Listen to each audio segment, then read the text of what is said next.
Hi, I'm Julie. I have my magical bottle. You can see how well used it is. And I have particularly sensitive skin. I don't like to use products that have chemicals in them, and this is all natural. And I'm going to put this on my face, and you'll see how my coloration improves. This is not sticky, it's not gooey, and it drinks in beautifully. Within a few minutes less, I could touch my face and all I feel is just a very warm glow, but nothing sticky or gooey or creamy. It smells wonderful because it's made of plants.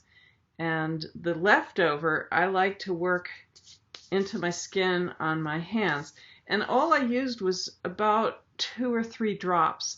I love this stuff. I use it before I go to bed and when I get up in the morning. Hope you'll give it a try.